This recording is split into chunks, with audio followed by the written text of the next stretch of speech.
The enormous conference chamber of the Galactic Confederation hummed with anxious voices.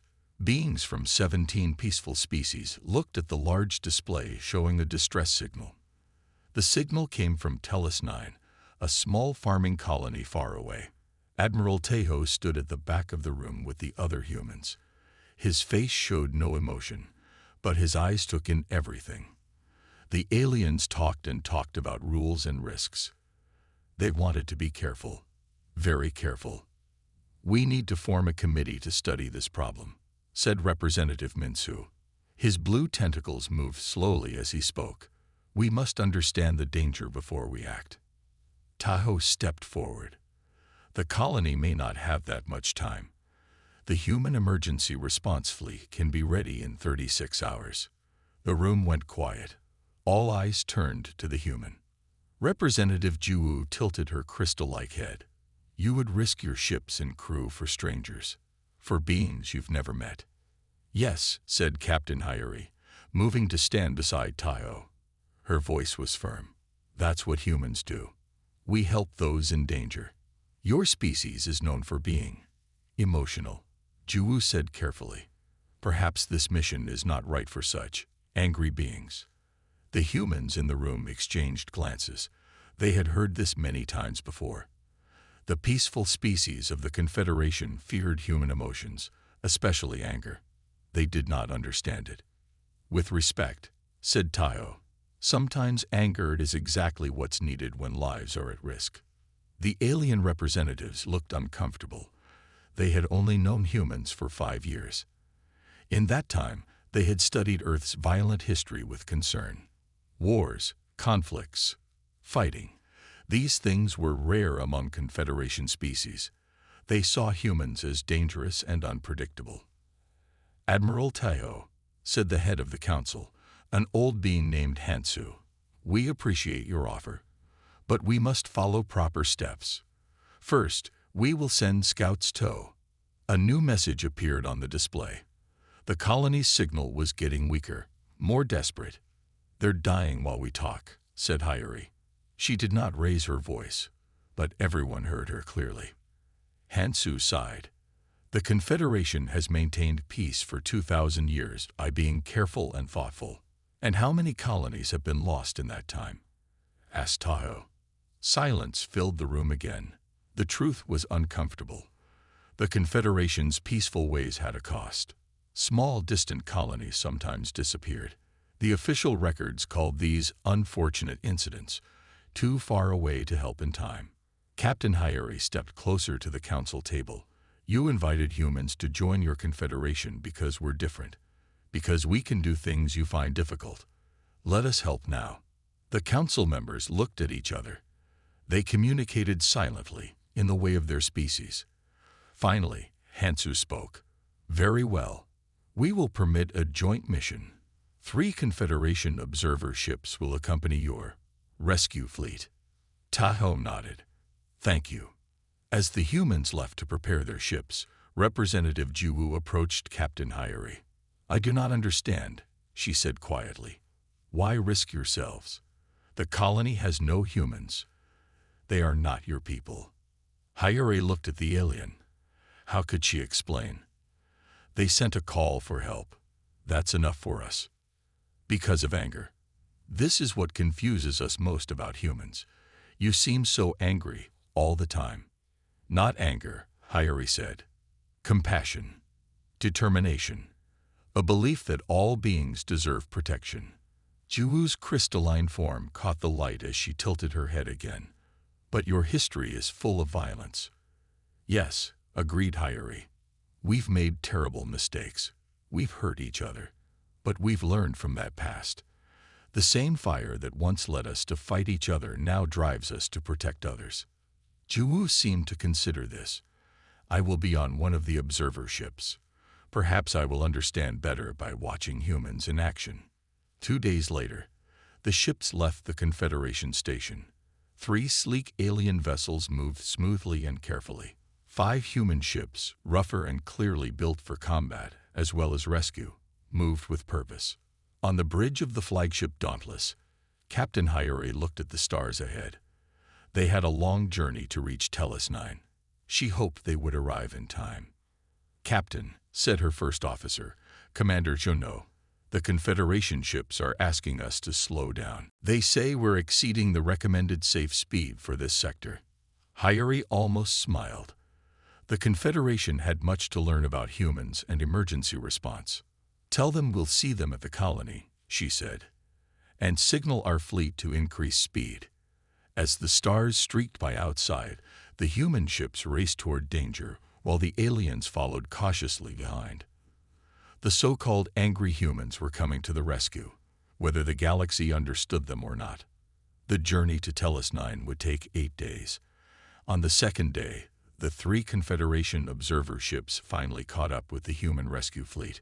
Representative Sungmin requested permission to board the human flagship Dauntless to observe their operations. Captain Hayuri agreed. Sungmin had never been on a human ship before. As he walked through the corridors, he noticed many differences from Confederation vessels. The Dauntless was not as clean or organized. The lighting was brighter. The air smelled different. And the humans, they moved quickly, talked loudly, and touched each other often. "Welcome to the Dauntless," said Captain Hayuri, greeting him at the bridge. "I hope you'll find your stay with us educational." "Thank you for allowing me to observe," Sungmin replied politely. His translator device changed his musical tones into human speech. "I am curious about human emergency protocols." Before Hayuri could answer, shouting erupted across the bridge. Sungmin jumped in surprise. "That approach vector is completely wrong." Lieutenant Jihoon was standing at the tactical station, his face red as he pointed at a display. "We'd be exposed to any weapons fire from that angle. And your alternative leaves the civilian transports vulnerable." Engineer Doyun shouted back, "We need to protect them first." Sungmin moved closer to Captain Hayuri. "Should you stop this conflict?" he whispered, concerned. Hayuri looked confused. "What conflict?" "Your officers are angry with each other," Sungmin explained. "On Confederation ships, such behavior would require immediate intervention." Hayuri smiled. "They're just discussing options. This is normal." "Normal?" Sungmin watched as the argument continued, voices rising. He was sure they would start fighting soon. Instead, Commander Junho joined them. "Both plans have problems," Junho said. "Let's combine them." Jihoon's defensive position with Doyun's shield configuration. The 2 officers looked at the new plan. They nodded. Then, to Sungmin's amazement, they smiled at each other. "That works," said Jihoon. "Good call," added Doyun. Later that day, Sungmin sat in the ship's dining area. He watched as Jihoon and Doyun ate together, laughing about something. This made no sense to him. "May I join you?" Captain Hayuri asked, carrying a tray of food. "Please do," said Sungmin. "I have many questions." "I thought you might." Hayuri sat down. "You seem confused by our ways. Earlier today, those 2 officers were shouting at each other. Now they eat together like close friends. I don't understand." Hayuri looked over at the 2 officers. "Humans can disagree strongly without becoming enemies. In fact, good arguments often make our plans better. In the Confederation, we avoid all conflict," explained Sungmin. "We seek perfect harmony." "That sounds peaceful," said Hayuri. "But how do you test ideas? How do you find the best solution quickly?" "We consider all perspectives equally and find consensus. It takes time, but prevents negative emotions." Hayuri nodded. "Different approaches. But in an emergency, time matters. Sometimes passion helps us think faster." Before Sungmin could respond, an alert sounded. The ship's speakers announced a surprise drill. All around them, humans jumped up and ran to their stations. Their movements were fast but organized. "Come with me," Hayuri said, leading Sungmin back to the bridge. For the next hour, Sungmin watched as the human crew responded to a simulated attack. They were loud. They moved quickly. Sometimes they argued, but they worked together with impressive efficiency. When the drill ended, Hayuri turned to Sungmin. "This is why we train hard. When real danger comes, we need to react quickly. Your methods are different from ours, Sungmin admitted, but effective. That night, Sungmin sent a message to the Confederation Council. Humans approach problems differently than we do, he wrote. What we see as dangerous emotions may be their strength. On the 5th day of their journey, an actual emergency occurred. A small meteoroid hit one of the Confederation ships, damaging its life support system. Before the Confederation vessels could finish their safety assessments, the Dauntless had already sent a repair team. Sungmin watched from a viewport as human engineers in spacesuits worked quickly to fix the damage. They took risks that Confederation engineers would never take, moving without safety tethers at times to reach difficult areas faster. They could die doing that, Sungmin said to Commander Shunho, who stood beside him. Yes, agreed Shunho, but they choose to take that risk to save others. When the repairs were finished, the Confederation ship's captain sent a formal message of thanks. Captain Hyuri invited them to join the human crew for a meal. During the dinner, Sungmin noticed how the Confederation visitors gradually became more comfortable with the humans. They still flinched when voices were raised, but they began to understand that human anger was not what they had thought. As they neared Telus 9, Sungmin approached Captain Hyuri one last time. I think I understand better now, he said. What we call anger in humans is often something else. Passion, determination, even care. Hyuri nodded. Anger can be destructive. We know that better than anyone. But the energy behind it can also protect and save. I will share this with the Confederation, said Sungmin. Perhaps we have misunderstood humans all this time. A warning light flashed on the bridge. They were approaching Telus 9, and the sensors had detected something ahead. Battle stations, ordered Captain Hyuri, her voice calm but firm. We have company. The human fleet formed a protective line between the harvesters and what remained of the colony. 3 human ships had been badly damaged, but they still fought. The Dauntless had taken heavy fire, but Captain Hyuri kept her ship in the most dangerous position, directly facing the largest harvester. Hull breach on Deck 4, reported Lieutenant Jihoon. Emergency shields holding, but not for long. Commander Shunho looked at the tactical display. The colonists are still evacuating. We need 10 more minutes. Then we give them 10 minutes, said Captain Hyuri. Her face was calm despite the chaos around her. Representative Sungmin held onto his station as the ship shook from another hit. He had never been in battle before. None of his species had for over 500 years. The fear was overwhelming, but he forced himself to watch the humans. They were afraid too. He could see it in their eyes, but they kept working. Their hands moved quickly over controls. They called out reports in clear voices. When someone fell, others helped them up. Captain, said Communications Officer Jisoo, the Confederation ships are moving. They're coming closer. Everyone on the bridge looked at the display. The 3 sleek alien ships had maintained a safe distance until now, but they were indeed moving forward. They're deploying shield extensions, said Jihoon with surprise. They're helping protect our damaged flank. Hyuri nodded. Thank them for the support. Then she turned to Sungmin. Your people are braver than they know. On the planet below, Dr. Minji and her medical team worked in the ruins of the colony's main building. They had set up a field hospital and were treating injured colonists. The small blue-skinned Telesians were peaceful farmers who had no defenses against the harvesters. Keep pressure on that wound, Minji instructed a young human medic. Their blood clots differently than ours. A loud crash sounded nearby. Part of the ceiling had collapsed, revealing the sky above. Through the opening, they could see the battle in space. Flashes of light as human ships fired on the harvesters. Doctor, called another medic. Sensors show movement in the east section. Could be survivors. Minji grabbed her medical kit. I'll go. Keep working here. She ran through the damaged hallways, following her scanner. The building was unstable, with creaking sounds all around her. When she reached the east section, She saw why the scanner had detected movement.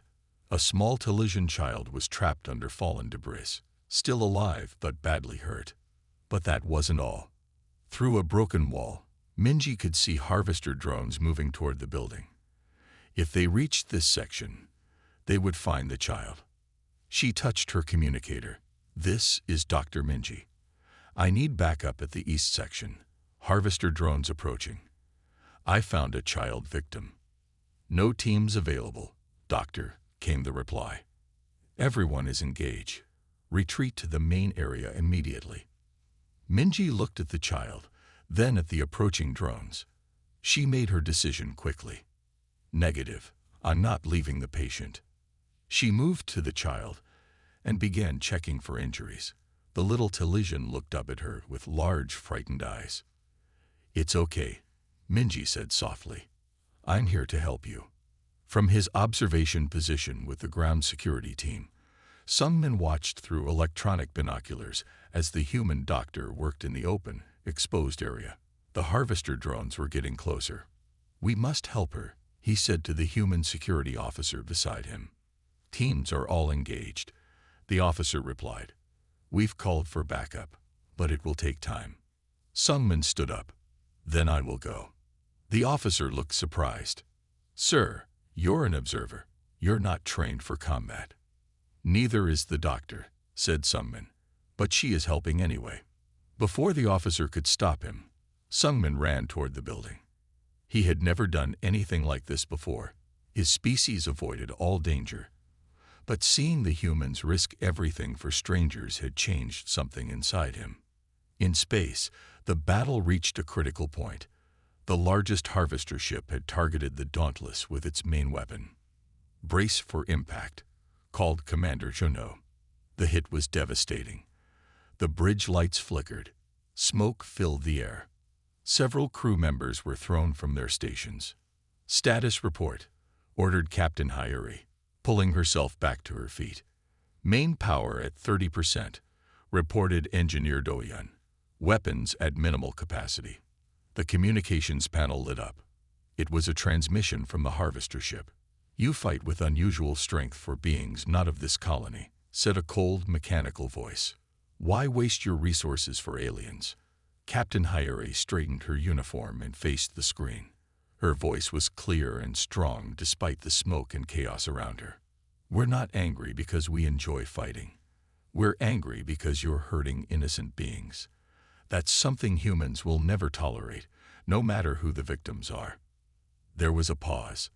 Then the harvester ship began to move, turning its weapons away from the Dauntless and toward the other human vessels.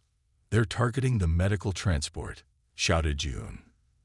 "Divert all remaining power to forward shields," ordered Hayuri. "Put us between them and the transport." The Dauntless moved with the last of its strength, placing itself directly in the line of fire. But before the harvester could fire, something unexpected happened. All three Confederation ships moved forward at once. They formed a protective barrier around the damaged human vessels. "Harvester vessels," came a new voice over the communication system. It was Representative Ju from the Lid Confederation ship. "The Galactic Confederation demands your immediate withdrawal from this colony." The harvesters hesitated. They had not expected the peaceful Confederation to take direct action. On the planet below, Sungmin reached Dr. Minji just as the harvester drones arrived. Together, they shielded the child as security teams finally reached their position. The tide of the battle had turned, not through force alone, but through unexpected alliance. 3 days after the battle, the skies above Telus 9 were quiet. The harvester ships were gone. The colony had lost many people, but thanks to the human fleet and the Confederation's help, hundreds of Telesians had survived. In the makeshift field hospital, Dr. Minji checked on her youngest patient. The small Telesian child she had rescued was getting better. His blue skin had regained its healthy glow, and his large eyes followed her movements with curiosity. "You're healing well," Minji said, smiling as she adjusted the medical scanner.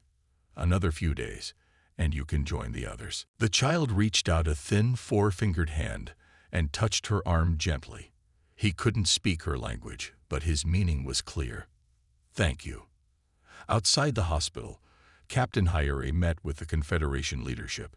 High Counselor Yumbo had arrived with more ships to help the colony. He was an old, respected leader whose species lived for hundreds of years. Captain Hyeri, he said, bowing slightly in the human way, the Confederation owes you and your crew a debt of gratitude. Hyeri shook her head. We did what anyone would do. No, said Yumbo, not anyone. Your methods were different from ours, but they saved many lives. They walked together through the colony. Everywhere, humans and aliens worked side by side to rebuild. Engineer Doyun was showing a group of Telesians how to repair their power systems. Lieutenant Jihun was training volunteers in basic defense techniques. The Confederation has maintained peace for 2,000 years, continued Yumbo. But perhaps we have forgotten that sometimes peace must be defended. Different approaches can work together, said Hyeri. Your peaceful ways and our more direct methods. Young-ho nodded. That is why I have come. The Council has made a decision.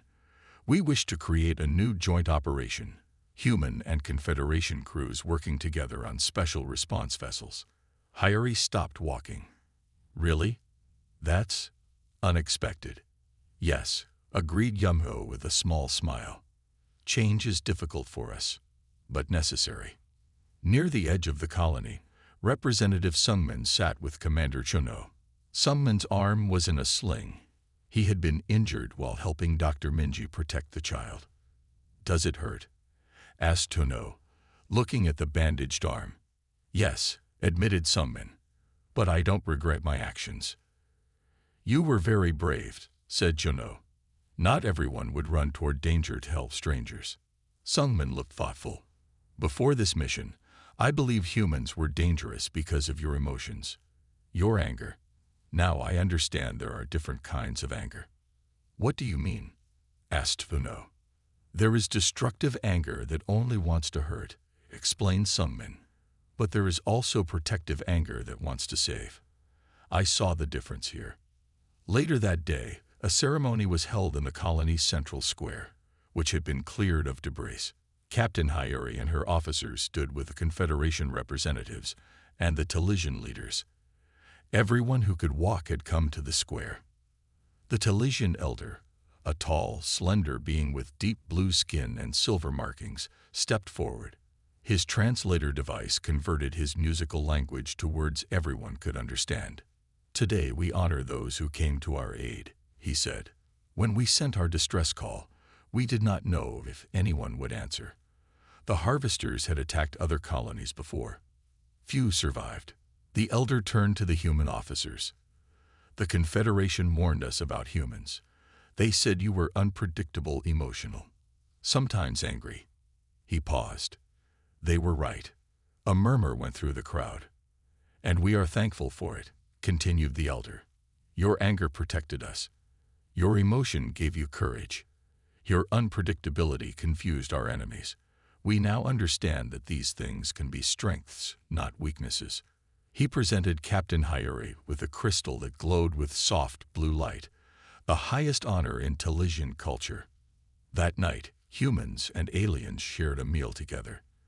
The differences between them seemed smaller now. Representative Juwu sat with Dr. Minji, asking her about human medicine. Engineer Doyun taught Confederation scientists about human shield technology while learning about their advanced navigation systems.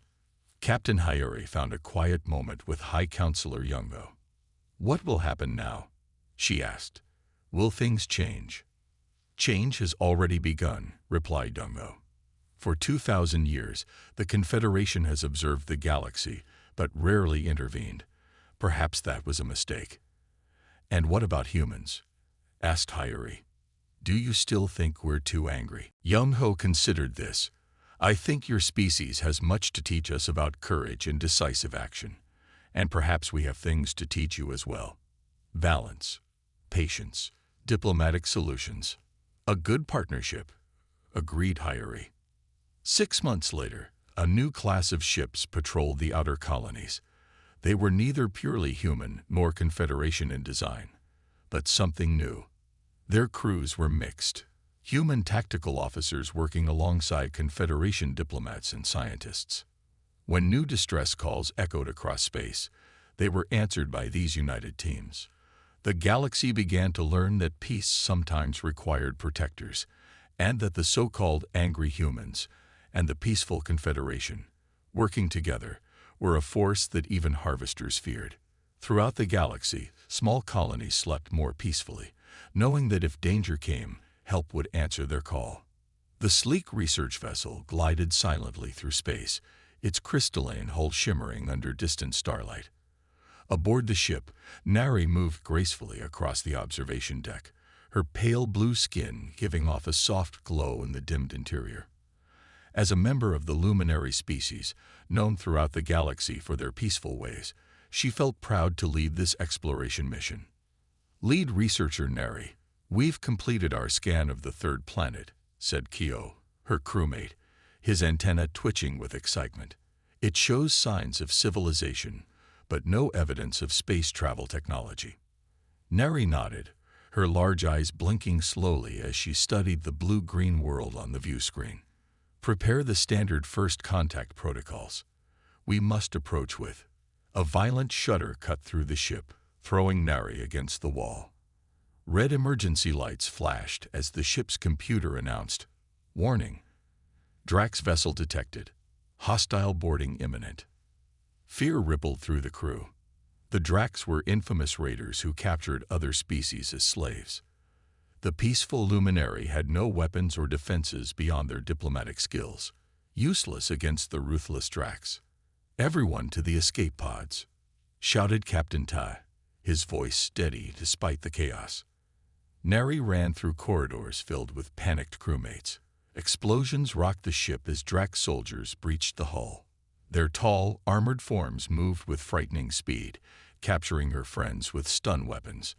Nari barely reached an escape pod, diving inside as plasma fire scorched the wall behind her. The pod ejected automatically, but warning lights immediately flashed on the control panel. The guidance system had failed. Nari watched helplessly as the pod plummeted toward the blue planet below. The crushing force of entry into the atmosphere was the last thing she remembered before blackness took her. When Nari woke, pain filled her body.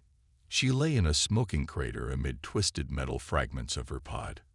Her blue blood left glowing trails on her skin as she dragged herself from the wreckage. Strange tall green plants surrounded her, nothing like the vegetation she knew from other worlds.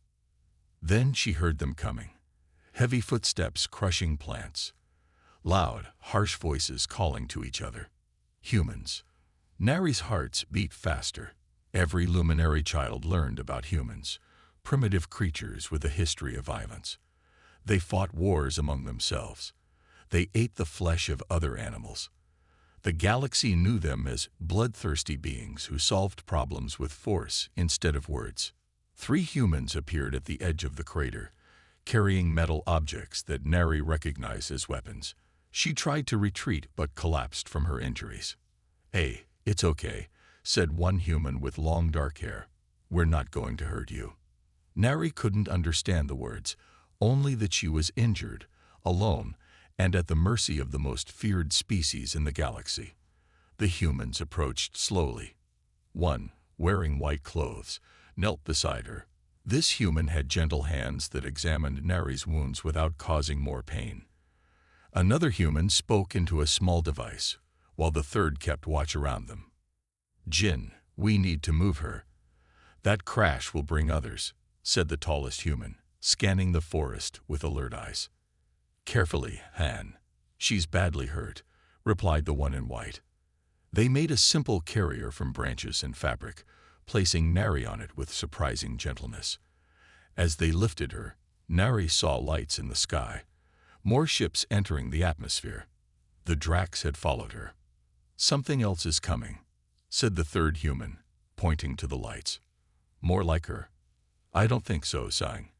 "Look how she's reacting." Nari tried to warn them, tried to explain the danger, but she had no way to communicate. The humans carried her through the forest as night fell, moving quickly but carefully to avoid jostling her injuries. They reached a small building hidden among trees. Inside, the humans created a soft place for Nari to rest and cleaned her wounds with primitive but effective medicine. The one called Jin stayed by her side through the night, monitoring her condition. Despite her fear, Nari began to wonder. These humans hadn't harmed her. They'd helped her. Everything she knew about them suggested they should be violent and cruel, yet their hands were gentle and their eyes showed concern.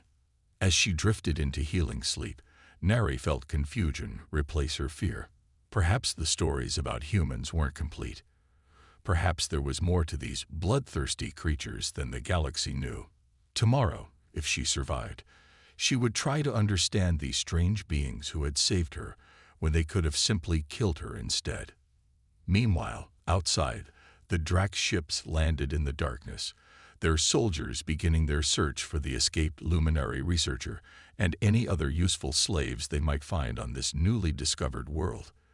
The sun had not yet risen when Han gathered everyone in the small cabin.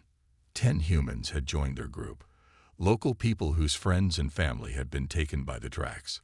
Their faces showed fear, but also determination.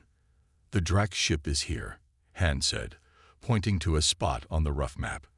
"We know they have at least 20 prisoners inside, both humans and Nari's people." "How do we get in?"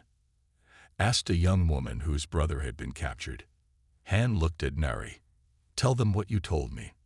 Nari stepped forward. Her blue skin glowed softly in the dim room. "All Drax ships have a maintenance entry near the bottom. It is used for repairs in space. The door has a simple code system. And you know this code?" Someone asked. "I know how it works," Nari said. "Sang has built a device that can find the right code quickly." Sang held up a small box with wires connecting to a piece of Drax technology they had taken from a captured scout. "It will work, I'm sure of it." Han laid out the rest of the plan. They would split into 2 teams once inside. One team would free the prisoners while the other would damage the ship's engines. "We don't want to destroy the ship while people are still inside," Han explained. "Just make sure it can't fly properly." Nari watched the humans prepare with a mix of wonder and worry. Her people would never attempt something like this. The luminary believed all problems could be solved with words and patience, but these humans were willing to risk everything to save their own kind. And hers. "You don't have to come," Jin told her as they packed medical supplies. "You can stay here where it's safe." "No," Nari said. "I know the Drax ship better than any of you. I must help." They moved through the forest before dawn, carefully avoiding Drax patrols. When they reached the ship, Nari saw it was smaller than she expected, a transport vessel rather than a warship. That was good news. It meant fewer Drax soldiers. The maintenance door was exactly where Nari said it would be. Sang connected his device to the control panel while everyone else watched for guards. After tense minutes, the door slid open. "Remember," Han whispered as they entered, "Team 1 goes to the prisoner cells. Team 2 heads for the engine room. 30 minutes, then we all meet back here." Inside, the ship was dark and cold. The walls were made of gray metal with strange markings. Nari led Jin's team toward where she believed the prisoners would be kept. Han and Sang took 4 others toward the engines. They moved silently through narrow corridors, hiding whenever they heard Drax voices or footsteps. Twice they almost ran into patrols, but Nari's sensitive hearing warned them in time. Finally, they reached a heavy door with a small window. Through it, Nari could see people in a large cell, humans sitting or lying on the floor, and 3 luminary whose skin barely glowed anymore. "My people," she whispered, "and yours. But there are 2 guards." Jin looked through the window. "We need to draw them away from the door." Before they could make a plan, alarms began blaring throughout the ship. Red lights flashed in the corridors. "That's Han's team," Jin said. "They've been discovered." With the guards distracted by the alarm, Jin's team rushed into the room. They quickly overcame the surprised Drax and began freeing the prisoners. The humans were weak but could walk. The luminary were in worse condition. their light almost gone. Nari went to them, speaking in their language. "Brothers, sisters, we are leaving this place." One looked up with dim eyes. "Nari, we thought you were dead. Come, humans are helping us escape." Humans? The word was spoken with fear. Yes, they are not what we believed. As they helped the prisoners toward the exit, more alarms sounded. A voice spoke in the Drax language over speakers. "They're locking down the ship," Nari translated.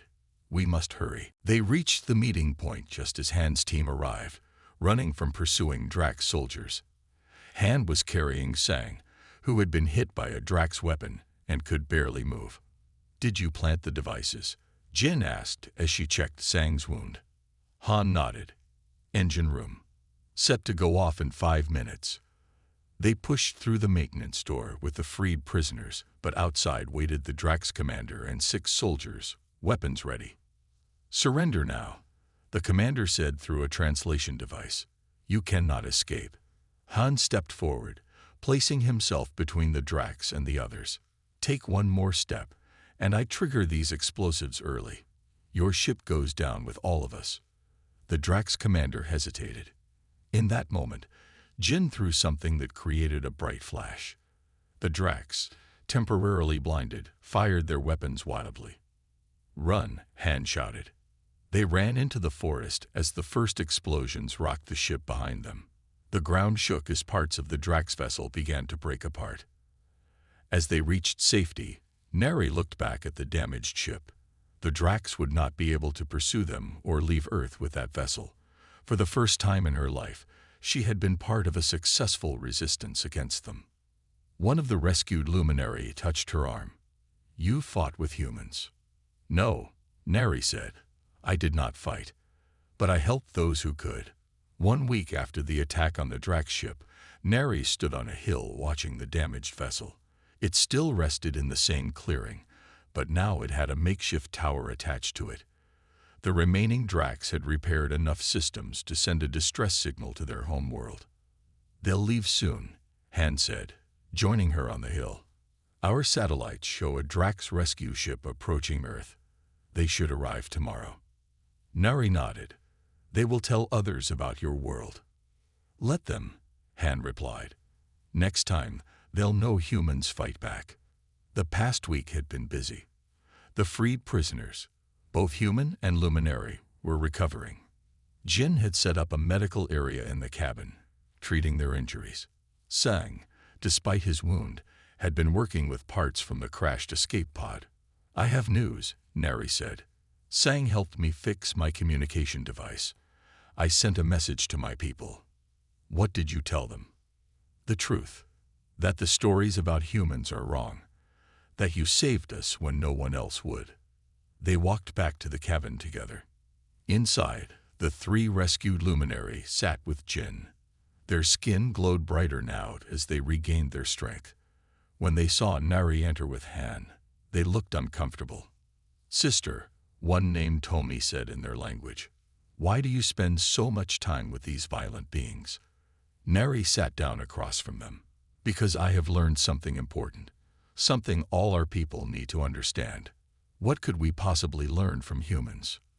Another asked. "That sometimes protection requires action. Our people have always believed that violence in any form is wrong.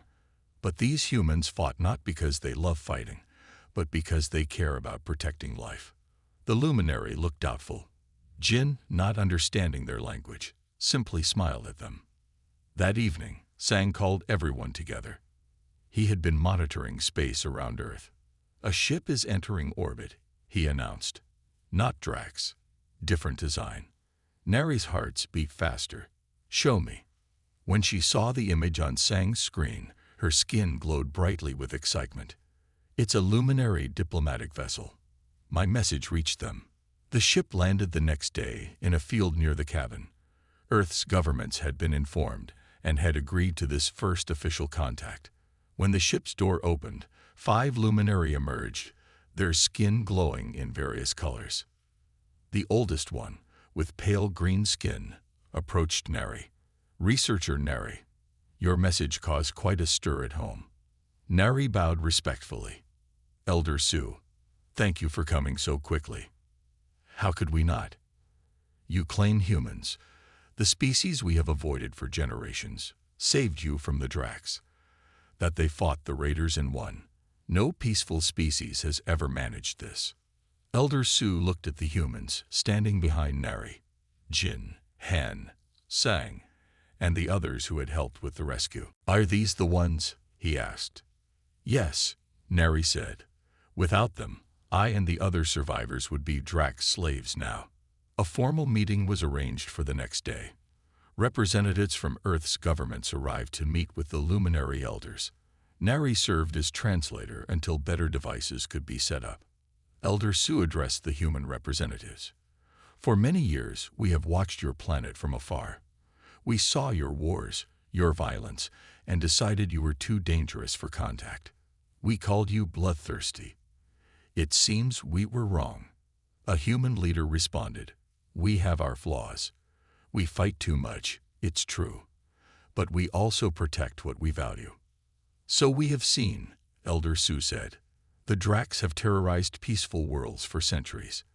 No diplomatic solution has ever worked with them. Yet in days, you accomplished what we could not in years. As the meeting continued, Nari stood with Jin, Han, and Sang. What happens now? Jin asked. Now our worlds will talk, Nari replied. My people have much to offer yours, medical knowledge, clean energy. And perhaps your people can teach mine that sometimes standing firm against evil is necessary. Will you go back with them? Han asked. Nari thought for a moment. I wish to stay, if possible, as the first ambassador from my world to yours. There is much more for me to learn here. Later that day, as the sun set, Nari watched humans and Luminary talking together in the field near the diplomatic ship. Two species so different, beginning to understand each other. I never thought I would see this, she told Jin. My people meeting with humans as friends. Sometimes good things come from bad situations, Jin replied. In the distance, they could see the Dracs rescue ship arriving to collect the survivors and their damaged vessel. The Dracs would leave Earth, but they would carry stories about this world and its defenders. Will they come back? Jin asked, watching the Drac ships. Perhaps, Nari said, but next time, they won't face Earth alone. My people may not fight, but we can help in other ways. And there are other peaceful species who have suffered under the Dracs who will stand with you. As darkness fell, the stars appeared overhead. Somewhere out there, the galaxy was changing. Word would spread about the humans, not as bloodthirsty savages, but as protectors who stood against those who preyed on the peaceful. Nari looked at her human friends and felt something new, hope for a different future than the one she had always imagined, one where peace and strength could exist together.